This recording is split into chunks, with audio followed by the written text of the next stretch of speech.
Reviews, and this is my review for Obi Wan Kenobi Season 1, Episodes 1 and 2, which I guess are still just called Part 1 and Part 2. That's very confusing to me. I wish they had proper titles. I listen to other podcasts and YouTube videos where someone will say something like, oh, and this thing happened at the end of Episode 2. And I'm like, what? Attack of the Clones? So it's confusing. But I will be referring to them as Episode 1 and Episode 2 as well. Real quick, a spoiler warning if you have not seen up through the end of those first two episodes, then you will not want to watch this video. So I am going to kind of combine my review in one. I'm going to look at it as a whole, those two episodes all together, and I'm going to start with my overview and then go through the character stories. Mainly Obi-Wan, Leia, and the Inquisitors, and I'll see if there's anyone else left over. I will sweep them up as well. So my overall thoughts is I have been waiting for this show for a while. It was on my list of most anticipated shows for 2022. And I was not disappointed. I loved it. I thought it was excellent. There's some nits to pick here and there. It's not perfect, but overall I was very, very pleased with what I got.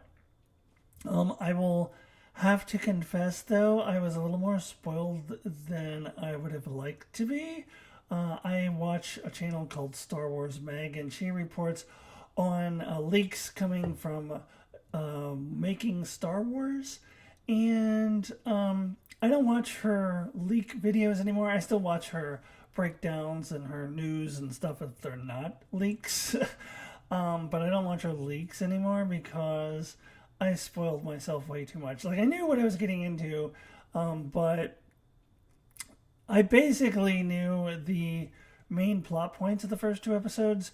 So mainly I knew about the young Jedi who was going to go to Tatooine looking for Obi-Wan, and he's the one that the Inquisitors were going to be chasing after. And I knew about Princess Leia, and that one I'm really kicking myself for because everyone else was like, oh my god, I was so surprised Princess Leia's in it, I had no idea. And I was like, yeah, I kind of wish I was in that boat too. I totally knew exactly what was going to happen with, at least as far as Obi-Wan going to rescue Princess Leia. I didn't know every little detail and all that stuff, but I knew that major plot point. And I even heard one person on a podcast I listened to say, oh, I gotta give a lot of credit for Star Wars and Disney for keeping that under wraps in the trailers. They didn't put Princess Leia in the trailers so that we could be surprised. I'm like, yeah, that was good. I'm glad they did that, but no more spoilers for me. Fortunately, I don't really have any more spoilers for the final 4 episodes. I know that a certain former Padawan of Obi-Wan's is going to be appearing, but we already know that. We saw him at the end of this episode. Yeah, in any case, I absolutely enjoyed myself. Ewan McGregor just killed it, which I will talk about. And that girl they got to play Princess Leia, I wish they had gotten a child actor as good as her to play Anakin back in The Phantom Menace, because that actor sucked. But this girl was incredible. Like, she was so good. So I will get into that as I go through the characters. I do want to talk about the beginning, though, that they did a previously on. And they were showing clips from the prequels, which I thought was brilliant. Now, I am on the record as saying that I get really annoyed when people try to retcon the prequels into being something good. Like, there's this effort to pretend that the prequels were really good now. They were not. At least not the first two. The third one is okay. I don't mind the third one, actually. Revenge of the Sith is fine. But Phantom Menace is one of the worst movies I've ever seen, and I think Attack of the Clones is even worse. And I've watched them recently, and they still stand tall as two of the worst movies ever made, ever, of anything. So I get really annoyed when people try to retcon them into being good movies. However, the way they edited these clips together does make them seem like they're good movies. If I had never seen them or if I hadn't seen it in a very long time and saw that like previously on, I was like, oh, I'm gonna watch the prequels. It looks like really good movies. So they actually did a really excellent job and showing us all the pertinent information for Obi-Wan's character in this series, as this really is more connected to the prequels than to the original trilogy, although it is definitely the connective tissue between the two, as it sits about halfway between episode 3 and episode 4. So it's 10 years after episode 3, 9 years before episode 4. So it's about right in the middle. But I feel like where we're starting, at least, is closer to the prequels. And I have a feeling that at the end of these 6 episodes, where Obi-Wan will land as a character will be on his journey onto becoming Alec Guinness. So I think that's where we're going to end up. But we're certainly starting off more connected to the prequels, so I thought that was excellent that they put that little clip show together at the beginning of this. Now, before I get into the characters, as I promised I was going to do, one more thing I want to touch on, and this is canon. And some people get a little nervous. They're dancing around canon. They're breaking canon. Whatever.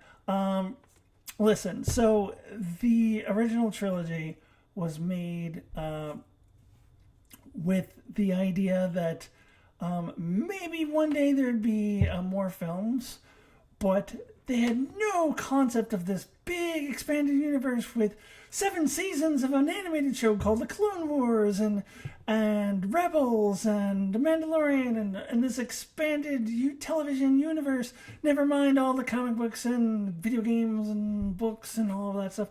They had no idea. In fact, when A New Hope was released, they didn't even know there was going to be Empire Strikes Back. I mean, they were hoping there could be, but they didn't know how much money it was going to make. So they were not planning to have all of this stuff. So when A New Hope was written, it was not designed to hold all of this expanded material on all of these TV shows. So therefore, it is impossible to do these shows without dancing around canon a little bit, because the original canon was not designed to hold these shows as a part of their canon. It just wasn't made that way. So do you want the shows or not? I mean, if you don't want them, then I guess don't watch them. But if you want them, you have to accept that dancing around canon is a necessity, and I am willing to accept it. I just don't want them to outright defy canon and just do something that's the opposite of what has been established. And number 2, I don't want them to defy canon from earlier shows, especially when we have Mandalorian connected to the Book of Boba Fett, which will be connected to Ahsoka. That's kind of the Mandoverse. If those shows break each other's canon, I'm going to be really annoyed. And honestly, if they're breaking canon from the Clone Wars or Rebels, I'll be annoyed. But they haven't done that yet, as far as I can recall. Breaking canon from a film made in 1977 with no intent of having all of these TV shows, whatever. So, and really the only things that people could complain about here is, well, it's really heavily implied that Obi-Wan just hung out in the desert for that whole 19 years and never left the planet, but why couldn't he? I don't see why he couldn't leave for a little bit and come back. And the reasons for it, I really bought. It was Bail Organa coming and begging Obi-Wan to go, and Obi-Wan didn't even really want to go. He wanted to stay and protect Luke. But Bail Organa convinced him to go and also protect Leia, because Leia is just as important. I totally buy that. I have no issue with Obi-Wan having left and come back to Tatooine. In fact, I'm really glad that if we're going to do this show, Obi-Wan just isn't hanging out in Tatooine for the entire time, because I'm done with Tatooine. I'm over Tatooine. Like, Book of Boba Fett and The Mandalorian has spent way too much time on Tatooine, so I am happy that he left. And will, of course, go back. And now, the other thing is Princess Leia. Her message is, General Kenobi, you served with my father in the Clone Wars. So it is implied that she never met him.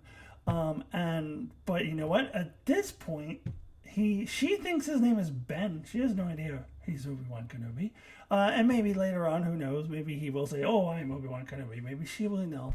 But even if she does, who cares? It's really like a minor little thing, and it's not that big a deal at all. Like, I really don't care about that.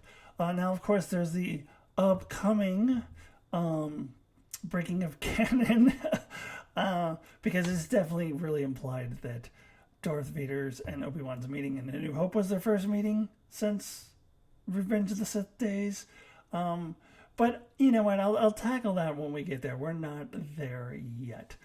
So let me go ahead now and finally dive into the characters like I said I was going to do about 10 minutes ago. Let's get into the characters, and of course I'll start with the titular character. So let's talk about Obi-Wan's journey through these first 2 episodes so far, and I also want to kind of project out to where I think his journey is heading, and I already kind of talked about that a little bit in the beginning, but I want to get a little bit more into that. So Obi-Wan is in a really low place. Like, he is probably at the bottom of the barrel. At this point, it's been 10 years. He hasn't heard from Qui-Gon like Yoda told him to. He isn't making any headway from Luke.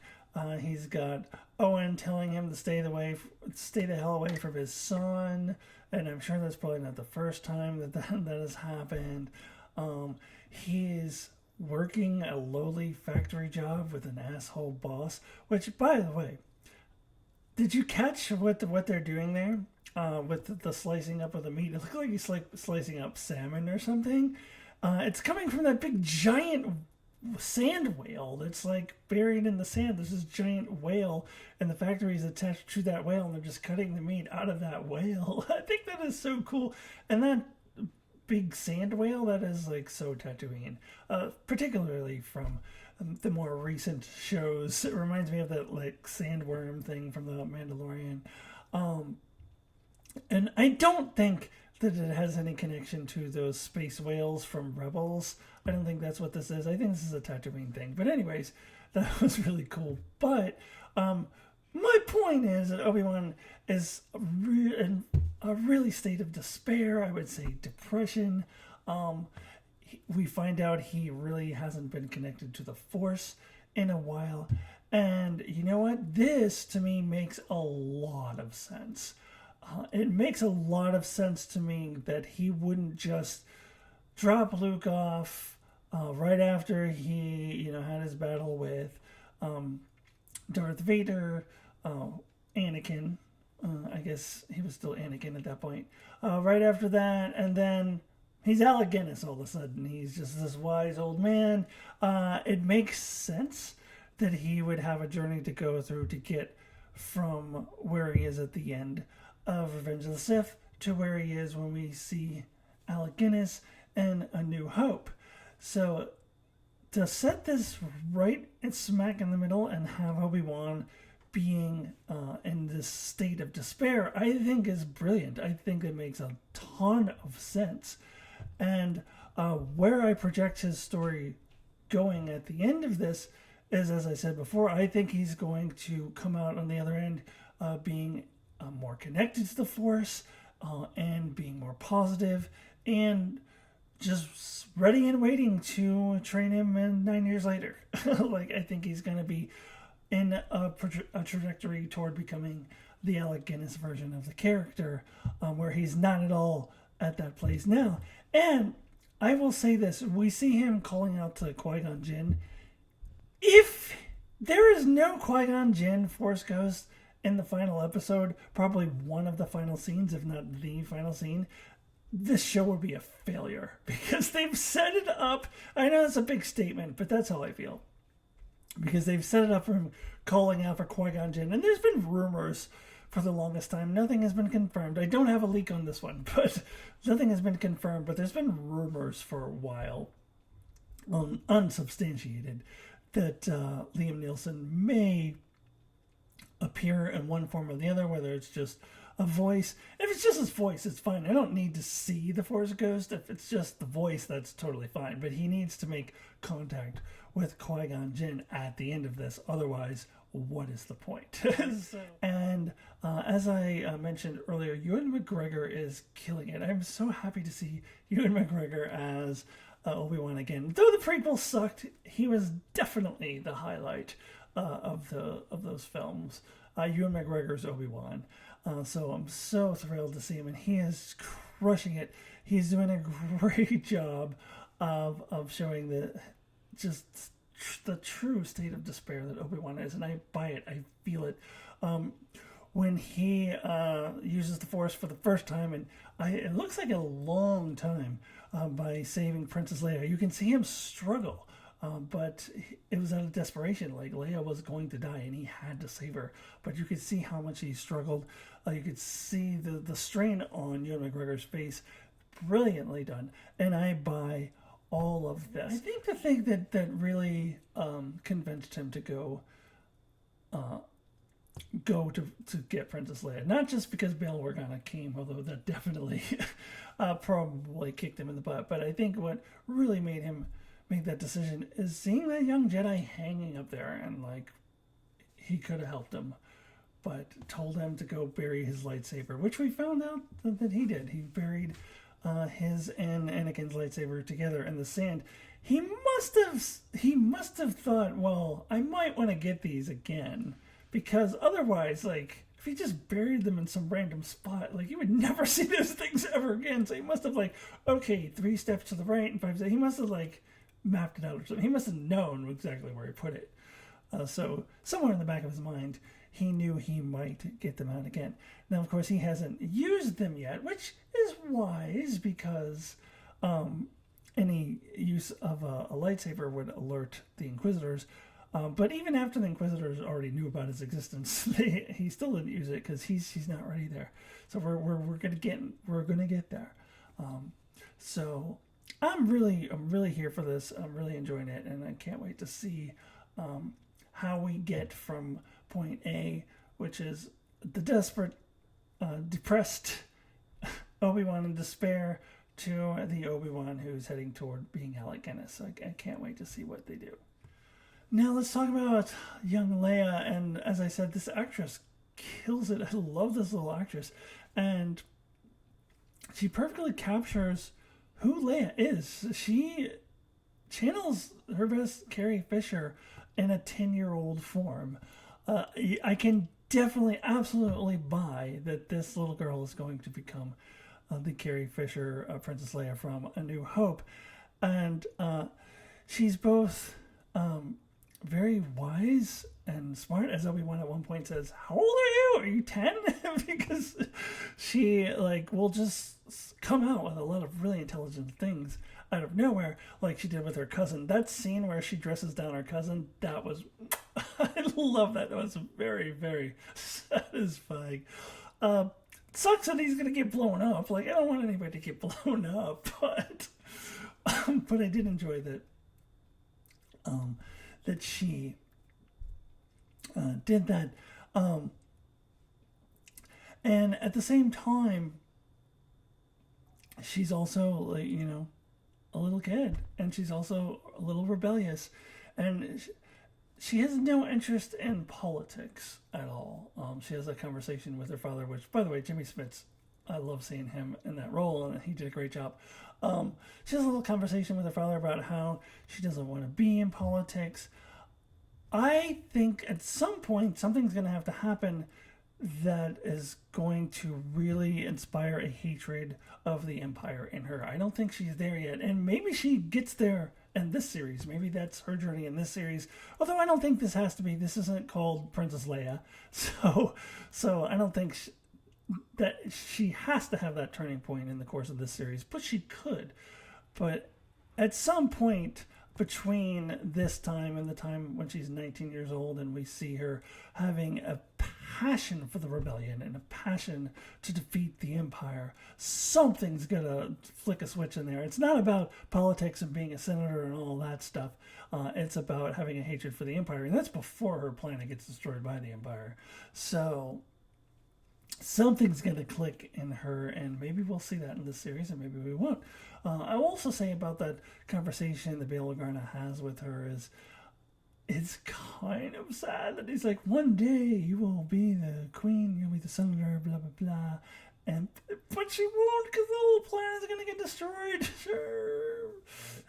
But we do know that that's happening. And I love seeing Alderaan. And it's beautiful. The mountain scenery that they have there, which is echoing what we saw at the very, very end of Revenge of the Sith, where we see Bail Organa and his wife with the baby Leia. I think it's a similar scene, if not the exact same place.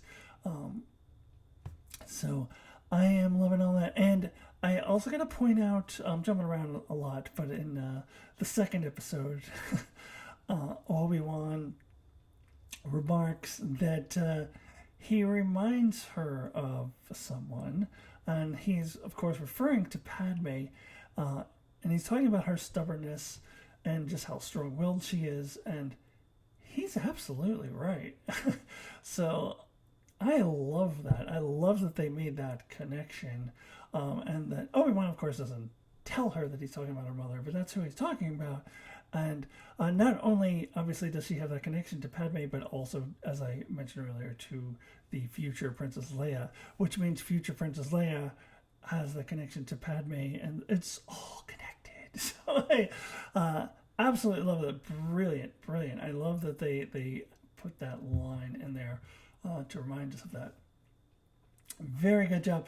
So, I mean,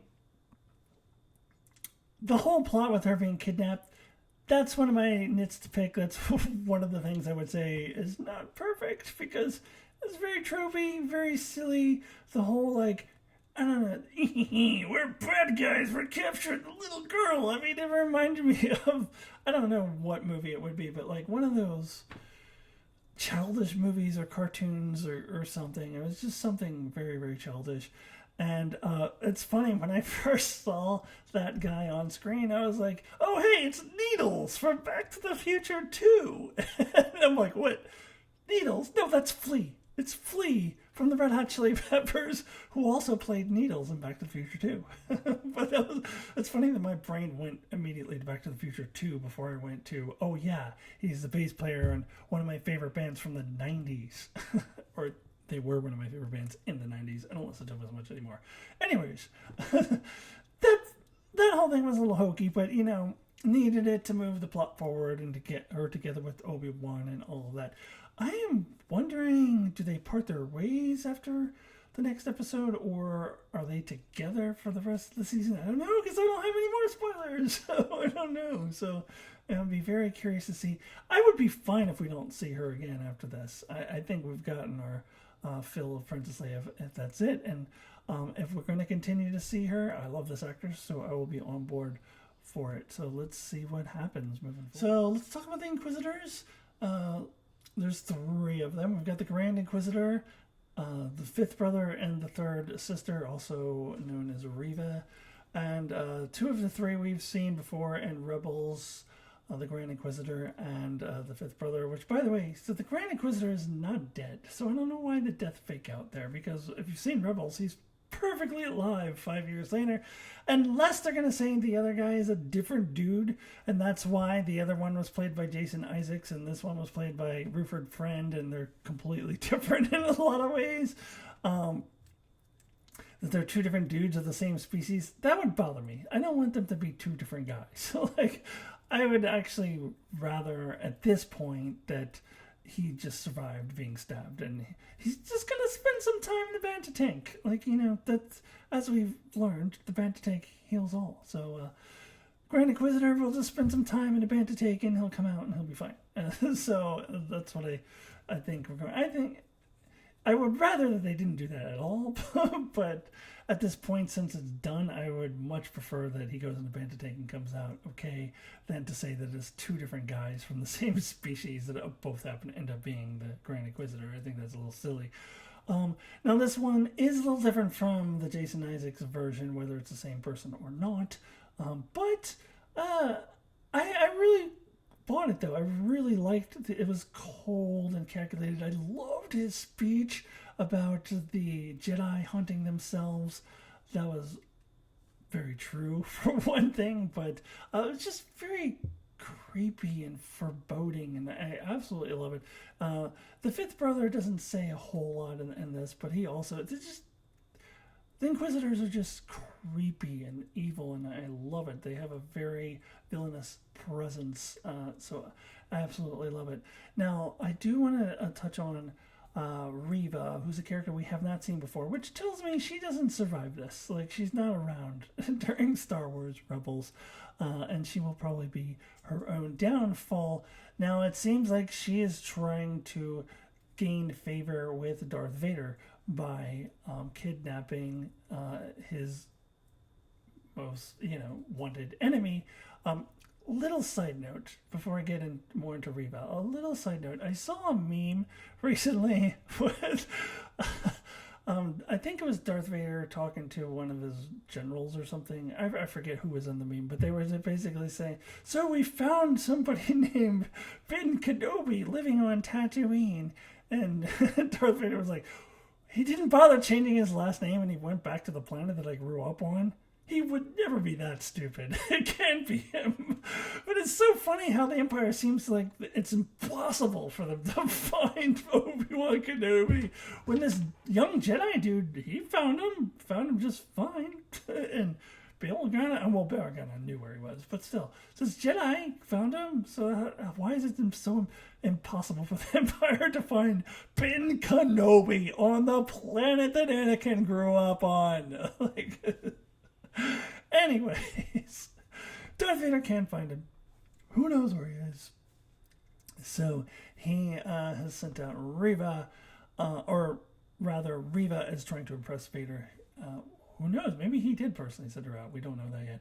I think it's more that she's trying to impress him. But also, I think she has a personal grudge against Obi-Wan as well. A lot of people have pointed out that there is a young girl at the beginning of the first scene where they're doing Order 66, who is probably Reva, and it's also mentioned that she was in the gutter when the Grand Inquisitor found her, so I think she goes from running away from Order 66 and ending up in the gutter, and then that's where the Inquisitors find her. But she may feel that Obi-Wan let her down. Obi-Wan was supposed to come and rescue them. And in Rebels, we find out that Obi-Wan actually sends out a message to all the Jedi. So maybe she came across that and she's like, "What the fuck, dude? Like, you're sending out this message. You didn't help us." So I think she holds a grudge against him as well. I loved her parkour across the rooftops. Very cool. Yeah, I don't think this character is long for the world, but I'm interested. I'm interested. Okay, I just have a couple more things I wanted to talk about before we wrap. So let's talk a little bit about Darth Vader. We're going to talk about the reveal that Obi-Wan didn't know that Anakin survived and became Darth Vader, which, when you think about it, how would he? I mean, that makes total sense. Like, he just went off to Tatooine and just assumed that Anakin died where he left him. So I find that very interesting. This is also connective tissue between Episode 3 and Episode 4, where Obi-Wan leaves, not knowing that Anakin is still alive, and then he definitely knew that he was alive at the start of A New Hope. And I actually did kind of wonder that after Revenge of the Sith. I was like, well, he just left him there. How does he know, that he's not just dead? And the answer is he didn't. And it's interesting that no one seemed to know that Anakin became Darth Vader. Mild spoiler for Rebels, Ahsoka didn't know either until she encountered Darth Vader. So nobody knew. And this all makes total sense to me. I'm just a little surprised. I kind of assumed people would know, but it makes sense that Obi-Wan would not know. So that is very interesting. Now we see Darth Vader and the Panda tank at the end having flashbacks because, as we learned in the Book of Boba Fett, when you go into a Banta tank, you have flashbacks. So I wonder if we're going to see him having flashbacks of the prequels in the next episode, because that's what Banta tanks do. They're like the flashback booth.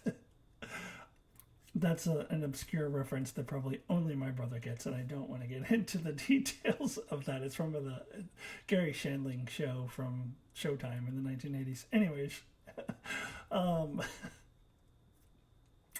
the Banta tank is the flashback booth.